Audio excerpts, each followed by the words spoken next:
Listen to my heart beat, beat, beat. Saying, do you love me? Candle sandal कुछ नहीं है भाई, ये क्या केक है?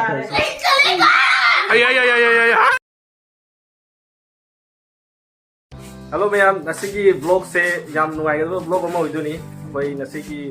अखोइगी चिचे कुकु केके मिते हाइना ब्लॉग हाइना चैनल अमा लाइबनी मागी नसी बर्थडे नुमिनी नसी मचा अमा चासे हाइना कोरपा अदो चे कुकु से गुहालके गा द बर्थडे गर्ल्स गले रे आई लेजरे मैम सिदा एगी चैनल लाइबनी केके इट्स ब्लॉग साइना अदो मैम ना सपोर्ट तो बियो मैम एगी चैनल दसु अदो मगिदी एगी उपानुपा अखोइ सागेगी उपानुपा नि शिशु विमल अदो मगोंदसु सपोर्ट तो बिरमु मैम ना अदो फरे मैम सेलिब्रेशन की वीडियो ले एक बिरो नसीगी केक से फजदरे जेंगु से असी केक से अखोइगी रॉकी बाई ना सिमेइनी रॉकी कै सामने से मिनी से असे नसी नोइना मयाम ना ऑर्डर तोनिंग तारसु अखोइगी रॉकी की चैनल अमा लाइबनी इंस्टाग्राम दा आई स्क्रीन दा उहंजरके दो मयाम सोइदना से सपोर्ट भी अखोइ ब्रदर दसु नंग इंस्टाग्राम दा लइदो कैनो किचन रॉकी अच्छा मैम आई सिजे स्क्रीन दा उहंजरके मैम लवनिंग बा तारसु डीएम तो बिरो मा सोइदना रिप्लाई तोरगने पामदी ऑर्डर से तो बिरो होम डिलीवरी डिस्काउंट मैम मागी चु मा फास्ट सिटी टावर दा फास्ट फूड की अमा हांगी स्ट्रीट फूड हाइ तारे अखोइ को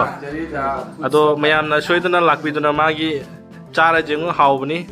अदो मागी पेज तो जो एकदम स्क्रीन दा उहंजरके मैम अदो नसीगी मथेन से करी करी नो हाइदी चे गुना नसी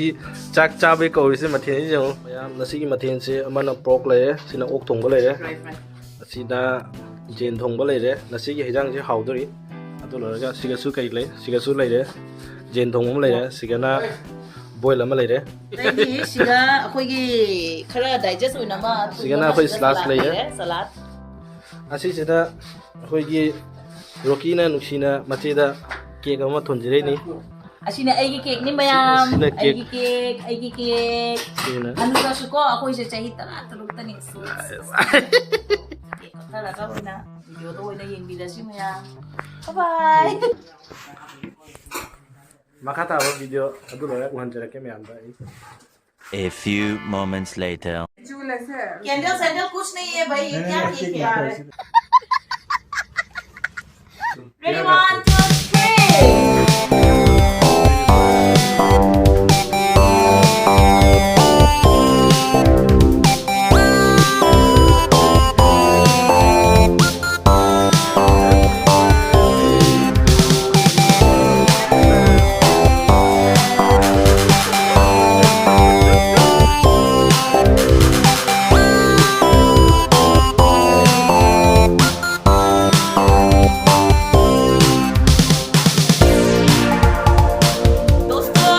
खिलाने वाली हूँ मेरे विमल भाई को केक, पूरा केक। हाँ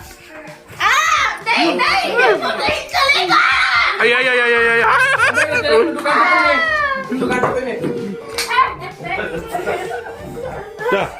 रोकी क्या दुकान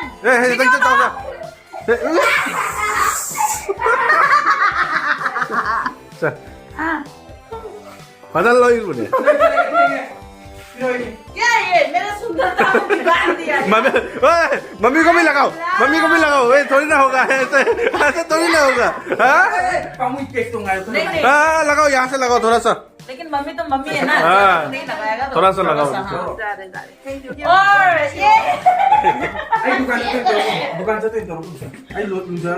हमारा बहुत ही छोटा बर्थडे सेलिब्रेशन। अब चलिए